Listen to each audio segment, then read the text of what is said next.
Hello दोस्तों, स्वागत है आप सभी का आपके अपने यूट्यूब चैनल एकलव्य क्लासेज में। तो इस वीडियो में आप सीखने वाले हो कि कैसे आप दर्पण से संबंधित आंकिक प्रश्नों को आसानी से सॉल्व कर सकते हो।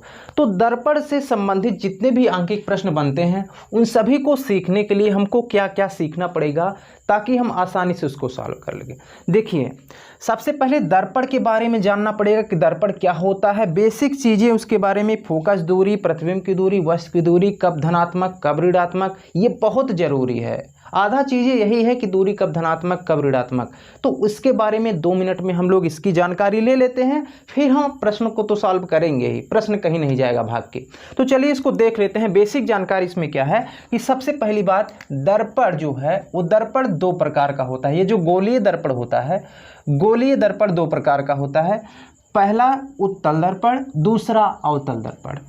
अब बात को समझिए, जो उत्तल दर्पण होता है वह इस तरीके से उठा हुआ होता है। उसका चिकना पृष्ठ जो होता है, जहाँ से सीधा वस्तु जिसके सामने रखी जाती है उसका पृष्ठ उठा हुआ होता है, इसीलिए उसको उत्तल बोलते हैं। उत्तल यानी उठा हुआ।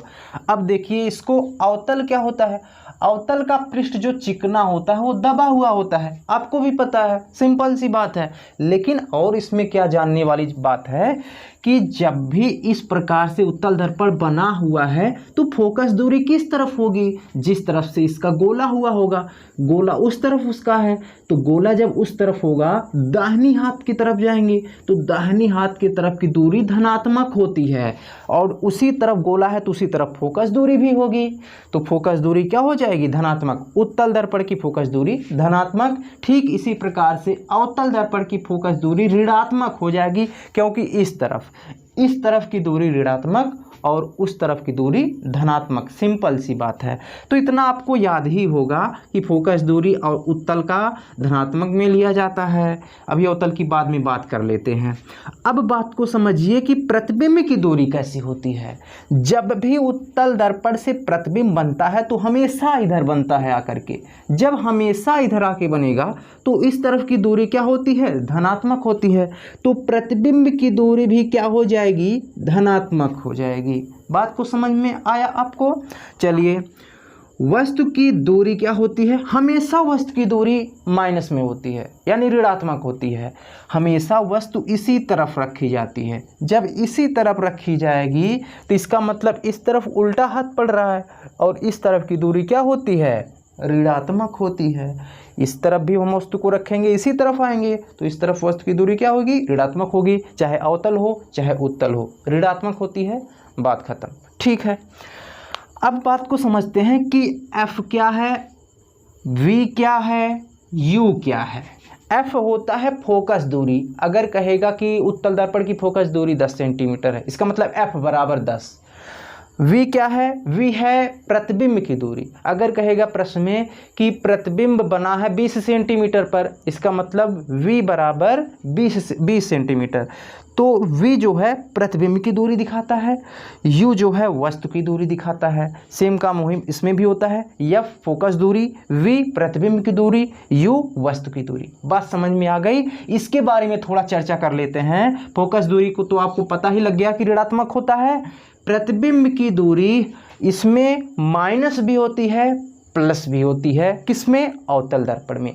तो कब प्रतिबिंब की दूरी माइनस होगी और कब प्लस होगी, ये हम प्रश्न में चर्चा कर लेंगे। वैसे एक बात जान लीजिए कि जब वास्तविक प्रतिबिंब बनेगा तब प्रतिबिंब की दूरी माइनस लिया जाएगा, जब आभासी प्रतिबिंब बनेगा तो प्रतिबिंब की दूरी प्लस में लिया जाएगा। बात खत्म। इतना याद रखिए, वास्तविक प्रतिबिंब बनेगा तो प्रतिबिंब की दूरी माइनस, और आभासी प्रतिबिंब बनेगा तो प्रतिबिंब की दूरी प्लस। बात खत्म हो गई यहाँ पे। अब वस्तु की दूरी इसमें भी माइनस होती है। अब सूत्र के बारे में चर्चा कर लेते हैं, इसके बाद प्रश्न के बारे में चर्चा कर लेते हैं। चलिए आइए इसको हम हटाते हैं। तो चलिए तैयार हो जाइए। आपको उठना नहीं है बिल्कुल भी जब तक वीडियो ख़त्म नहीं हो जाता है, क्योंकि आपको वीडियो ख़त्म होते होते तक इतना ज्ञान हो जाएगा दर्पण सूत्र और दर्पण के आंकिक प्रश्नों के बारे में कि आप खुद इससे प्यार कर बैठेंगे। तो चलिए इसको देखते हैं कि क्या होता है दर्पण सूत्र, हम और इसके आंकिक प्रश्नों को लगा कैसे सकते हैं। तो चलिए शुरू करते हैं। पहली बात एक सूत्र होता है F बराबर R/2। F होता है फोकस दूरी, R क्या है, वक्रता त्रिज्या। रटना नहीं है, समझना है। देखिए कैसे R क्या होता है और F क्या होता है। इसका मतलब हम समझ लेते हैं। जब भी हम लोग दर्पण बनाते हैं तो इस तरीके से कोली दर्पण कोई बना देते हैं और यहाँ पर मुख्य अक्ष बना देते हैं, सही बात है। अब क्या होता है, यहाँ से इसको ध्रुव बोलते हैं और यहाँ से एक पॉइंट हमको मिलता है फोकस। दर्पण के ध्रुव से कुछ दूरी पर हमको कुछ फोकस मिलता है, उसको मुख्य फोकस कहते हैं। और यहीं से उतनी ही दूरी पर, जितना यहाँ था उतनी ही दूरी पर एक पॉइंट मिलता है जिसको वक्रता केंद्र कहते हैं, इतना कहते हैं। तो वही बात है कि यहाँ से यहाँ तक की दूरी को, ध्रुव से मुख्य फोकस तक की दूरी को F कहते हैं, यानी फोकस दूरी कहते हैं, स्मॉल f से प्रदर्शित करते हैं। और क्या होता है, ध्रुव से वक्रता केंद्र तक की दूरी को वक्रता त्रिज्या कहते हैं, इसको कैपिटल R से प्रदर्शित करते हैं। अब जाहिर सी बात है, इसमें क्या है कि आपको पता है ये जो दूरी है पूरी, इसकी आधी अगर हम कर देंगे तो ये मिल जाएगा। यानी अगर वक्रता त्रिज्या का हम आधा कर दें तो हमको फोकस दूरी मिल जाएगा। वही सूत्र तो हुआ, हम वक्रता त्रिज्या का बटा 2 कर दें, आधा कर दें तो हमको क्या मिल जाएगा, फोकस दूरी मिल जाएगा। तो F बराबर R/2, रटने की ज़रूरत ही नहीं है। F बराबर R/2। अगर आपसे बोला कि वक्रता त्रिज्या 30 सेंटीमीटर है तो फोकस दूरी आधी कर दो, 30 का आधा 15 सेंटीमीटर, तो F बराबर 15 सेंटीमीटर। यही सब छोटा छोटा कॉन्सेप्ट लगेगा, भी लगा लोगे आप, इतना आसान है। अब बात कर लेते हैं U, V तथा F में क्या संबंध होता है। U प्रतिबिंब की नहीं, सॉरी, U क्या है, वस्तु की दूरी, V प्रतिबिंब की दूरी, F फोकस दूरी। इसमें क्या संबंध है, जो हमको सूत्र में यूज करना है, जो हमको अंकित प्रश्नों में यूज करना है, उसको हम लगाएंगे कैसे, लगाएंगे 1/f बराबर 1/v प्लस 1/u। लगा दिया, इतना तो याद ही होगा, याद भी कर लो, नहीं याद है तो 1/f बराबर 1/v प्लस 1/u। बस इतना बात समझ में आया। तो चलते हैं अंकित प्रश्नों पर और जल्दी से पहले इस पर कुछ बेसिक क्वेश्चन कर लेते हैं, इसके बाद हम आ जाते हैं अपने अंकित प्रश्नों पर। तो चलिए आ जाइए।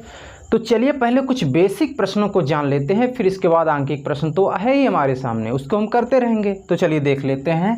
जब तक आप लोग ये सब नहीं करेंगे तब तक अंकित प्रश्न सॉल्व ही नहीं कर पाएंगे, सिंपल सी बात है। तो इसको भी सीख लेते हैं। देखिए क्या सीखना है, हमने कहा एक उत्तल दर्पण है और उत्तल दर्पण की वक्रता त्रिज्या 16 सेंटीमीटर है। तो बता दो भैया उसका फोकस दूरी क्या होगा। बस फोकस दूरी कैसे निकाल लोगे, वक्रता त्रिज्या R बराबर दिया है, R बराबर कितना दिया है 16 सेंटीमीटर। फोकस दूरी पूछ रहा है, फोकस दूरी अभी तो हमने बताया F बराबर कितना होता है R/2, यानी 16/2, यानी 2 8 16, 8 आ गया। अब इसका ध्यान रखना है कि प्लस लेना है कि माइनस लेना है। अगर आया उत्तल दर्पण तो प्लस 8 सेंटीमीटर, अगर आएगा अवतल दर्पण तो माइनस में। बस अब देखिए इसको, एक अवतल दर्पण है, उसकी फोकस दूरी 20 सेंटीमीटर है, तो वक्रता त्रिज्या आपकी बतानी है। अब देखना इधर, अब की बार फोकस दूरी है, वक्रता त्रिज्या बतानी है। फोकस दूरी तो छोटी होती है, वक्रता त्रिज्या बड़ी होती है, इसका मतलब वक्रता त्रिज्या बड़ी होगी, यानी इसकी दुगनी हो जाएगी। वक्रता त्रिज्या पूछेगा तो दुगनी कर देंगे, और अगर फोकस दूरी पूछेगा तो आधी कर देंगे। बस अब की बार वक्रता त्रिज्या पूछा है तो हम वक्रता त्रिज्या R बराबर दुगनी कर देंगे, फोकस दूरी का दोगुना कर दिया, 2f कर दिया। अब 2 गुणे f का मान रख दो, 2 गुणे 20 बराबर 20 दूना 40 सेंटीमीटर, प्लस की माइनस, ये फोकस दूरी और वक्रता त्रिज्या दोनों का चिन्ह समान ही रहता है, तो वक्रता त्रिज्या प्लस में होगा कि माइनस होगा। अवतल दर्पण है तो माइनस, फोकस दूरी प्लस में कि माइनस, माइनस में। उत्तल दर्पण है, फोकस दूरी किस में, प्लस में आया हुआ है, और वक्रता त्रिज्या भी किस में आएगी, प्लस में आएगी। उत्तल दर्पण है तो बस इसका बता दीजिए फटाक से। तो उत्तल दर्पण है, वक्रता त्रिज्या 40 है, तो F बराबर R/2 यानी 40 का आधा कितना हो जाएगा 20 सेंटीमीटर। उत्तल है तो प्लस में, बात खत्म। चलो आगे आओ। अवतल दर्पण है, अवतल दर्पण फोकस दूरी 15 सेंटीमीटर, अब की बार वक्रता त्रिज्या, तो R बराबर इसका दुगना कर देंगे, R बराबर दुगना करो 15 दूनी 30 कर देंगे, प्लस की माइनस, अवतल है तो माइनस। बस इतना ही काम था इसका, इतना काम सीख गए हो तो अब बाकी काम आराम से सीख जाओगे। चलिए आ जाते हैं, किताब उठाते हैं, आपके पास जो भी किताब है उसमें भी देखिए, उसका जैसे ही बताएंगे एक क्वेश्चन आप आराम से सॉल्व कर ले जाओगे, जो भी किताब आपके पास है उससे सॉल्व कर ले जाओगे। तो चलिए आते हैं अपना किताब लेकर के, सवाल को हम पढ़ते हैं, आप भी पढ़िए साथ साथ में। अवतल दर्पण से 20 सेंटीमीटर दूर रखी वस्तु का प्रतिबिंब 30 सेंटीमीटर दूर बनता है। यानी 20 सेंटीमीटर दूर वस्तु रखी हुई है, इसका मतलब वस्तु की दूरी दी गई है। वस्तु की दूरी u बराबर कितनी है? u बराबर है 20 सेंटीमीटर। अच्छा, प्लस लिखे कि माइनस लिखें? वस्तु की दूरी है, वस्तु की दूरी है तो माइनस में ही लिखना पड़ेगा। माइनस 20 सेंटीमीटर हमने लिख दिया। चलिए आगे कह रहा है वस्तु का प्रतिबिंब 30 सेंटीमीटर दूर बनता है, वास्तविक प्रतिबिंब बनता है। यानी v दिया है आपको, प्रतिबिंब की दूरी को v से प्रदर्शित करते हैं। v दिया है कितना? 30 सेंटीमीटर दूर। अच्छा ये बताइए इसको हम माइनस लिखें कि प्लस लिखें? वास्तविक प्रतिबिंब है, अवतल दर्पण है, इसका मतलब माइनस लिखेंगे। हमने बताया था वास्तविक प्रतिबिंब के लिए माइनस में प्रतिबिंब की दूरी लिखेंगे। तो कह रहा है दर्पण की फोकस दूरी ज्ञात कीजिए। बस यहीं पर हमारा सवाल सॉल्व हो गया। देखिए कैसे, हमको एफ निकालना है, एफ फोकस दूरी एफ निकालना है। आपको क्या करना है, यहाँ लिख लीजिए। आपको क्या करना है, यहाँ पर लिख लेना है कि वस्तु की दूरी u बराबर -20, प्रतिबिंब की दूरी v बराबर -30 सेंटीमीटर, फोकस दूरी f बराबर क्वेश्चन मार्क ज्ञात करना है। जैसे ही आप इतना लिख लेंगे, आपको क्या करना है, यहाँ पर दर्पण सूत्र लगा देना आराम से, कोई दिक्कत नहीं आएगी। दर्पण सूत्र क्या होता है? 1/f बराबर 1/v प्लस 1/u। जैसे ही इतना लिखा, आराम से उसके मानों को रख देंगे। u का मान, v का मान रखिए, f का मान आराम से निकलेगा। 1/f बराबर 1/v -30 है, -30 रख दो, प्लस 1/u, u -20 है तो 1/-20 रख दो। अच्छा अब क्या करें हम? अब हम करेंगे माइनस को ऊपर कर देंगे, -1/30 कर दिया, प्लस माइनस माइनस होता है, आपको पता है, 1/20 हो गया, -1/20 हो गया। 1/f बराबर, इसका एलसीएम जब लेंगे 30 और 20 का एलसीएम 60 आ जाएगा। जैसे ही 60 आएगा, देखेंगे 30 दूना 60, तो ये हो गया -2 माइनस 20 तिया 60, 3 × 3 3 आ गया, 3 और 2 कितना आ गया? 5 आ गया, -5 आएगा। तो 1/f बराबर यहाँ कर लीजिए, 1/f बराबर 3 और 2 कितना हो गया? -5/60। काट दीजिए इसको, 5 के 12 बार काट दीजिए, 5 बार ही 60 हो जाएगा। ये -1 बचा, तो उल्टा जब करेंगे 1/f बराबर -1/12 था, तो ये हो जाएगा, बचेगा क्या? -1/12। उल्टा करिए, f बराबर -12 हो जाएगा। चाहे तिरछा गुणा करिए चाहे उल्टा करिए, तभी यह बराबर कितना मिलेगा? -12 सेंटीमीटर। अच्छा ये -12 सेंटीमीटर आया है, इसका मतलब ये अवतल दर्पण होना चाहिए। जी हाँ, सही बात है। अगर उत्तल दर्पण होगा तो फोकस दूरी प्लस में आएगा, अगर अवतल दर्पण होगा तो फोकस दूरी माइनस में आएगा। इसका मतलब हमारा सवाल सही है। अब हम अगले क्वेश्चन की ओर बढ़ते हैं। एक अवतल दर्पण से करेंगे, फिर इसके बाद एक उत्तल दर्पण से करेंगे, फिर आपको होमवर्क दे देंगे। आपको समझ में आएगा तो आप अपना आंसर कमेंट में करेंगे, हमको पता है। चलिए देखिए, एक क्वेश्चन को हम और कर देते हैं, फटाफट से निपटारा कर देते हैं इसका। एक अवतल दर्पण की फोकस दूरी 25 सेंटीमीटर है, इसको हम मिटा देते हैं। एक अवतल दर्पण की फोकस दूरी कितनी है? 25 सेंटीमीटर। अवतल दर्पण है, अच्छा फोकस दूरी दिया है, अच्छा तो इसका मतलब है f फोकस दूरी बराबर कितना हो जाएगा? -25 सेंटीमीटर, क्योंकि कौन सा दर्पण है ये? अवतल दर्पण है। अवतल दर्पण है तो फोकस दूरी माइनस में लिख लिया, बराबर -25 सेंटीमीटर। बात खत्म।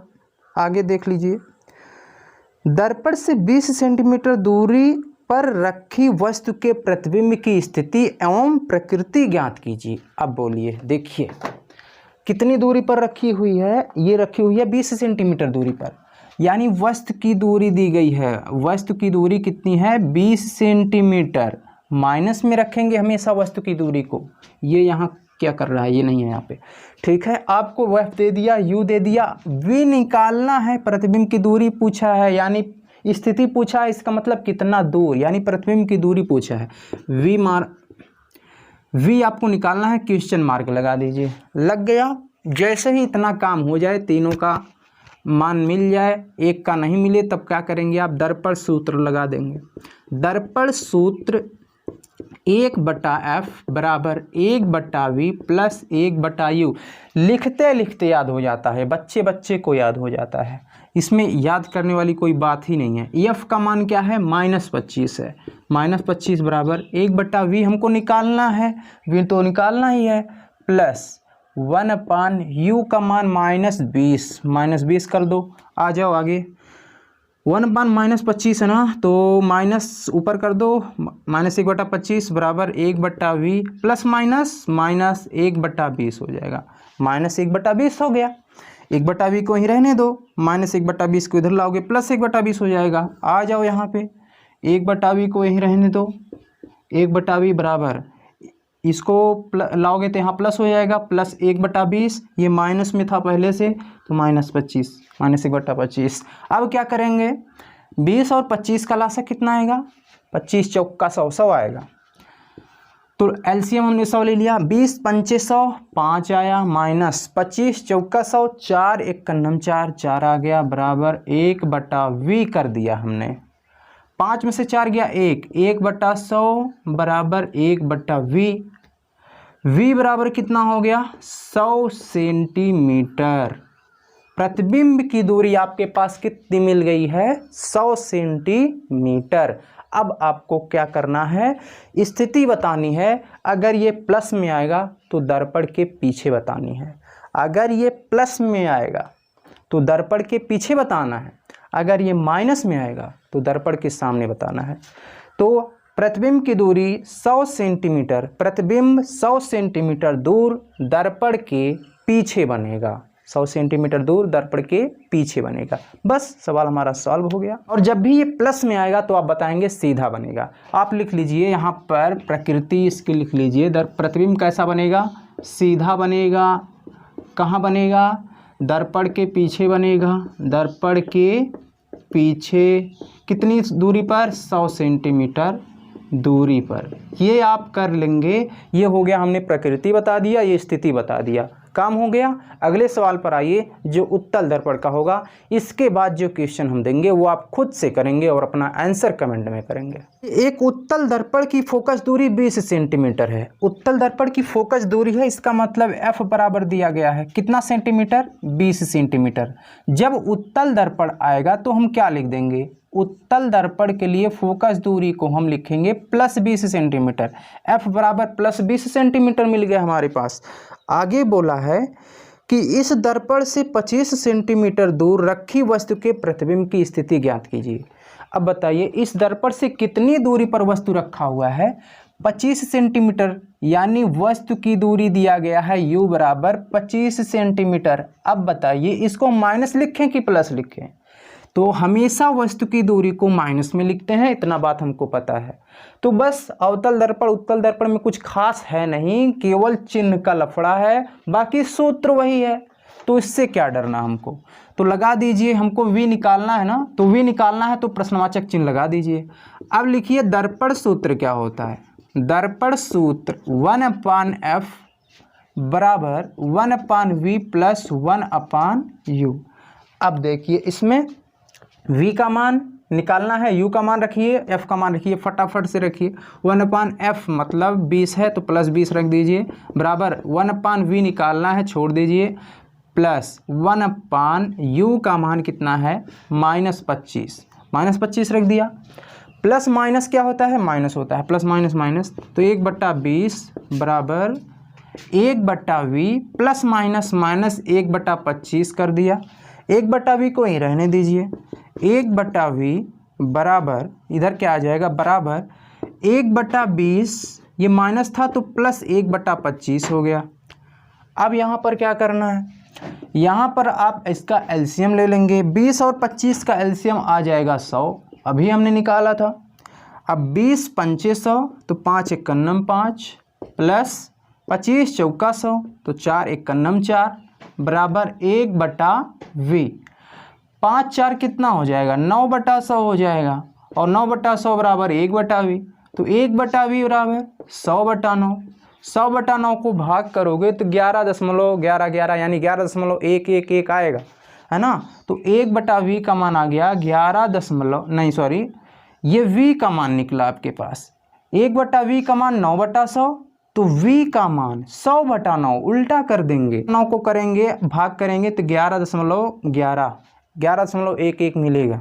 तो इतना सेंटीमीटर दूर प्रतिबिंब बनेगा।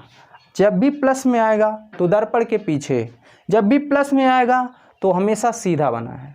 तो प्रतिबिंब की प्रकृति बताइए, सीधा बना है। कितनी दूरी पर बना है दर्पण के पीछे? 11.11 सेंटीमीटर दूरी पर। ठीक है, चलिए कुछ क्वेश्चन अपने आप से सॉल्व करिए, अपना आंसर कमेंट में करिए। इसके बाद हम अपना पार्ट 2 लेकर के आएंगे। पार्ट 2 में हम वस्तु की लंबाई जिसमें दी रहेगी, प्रतिबिंब की लंबाई ज्ञात करनी रहेगी, कुछ इस टाइप के प्रश्न होंगे, कुछ आवर्धन के टाइप के प्रश्न होंगे। इसमें हम पूरे आंकिक प्रश्नों को समाप्त कर देंगे।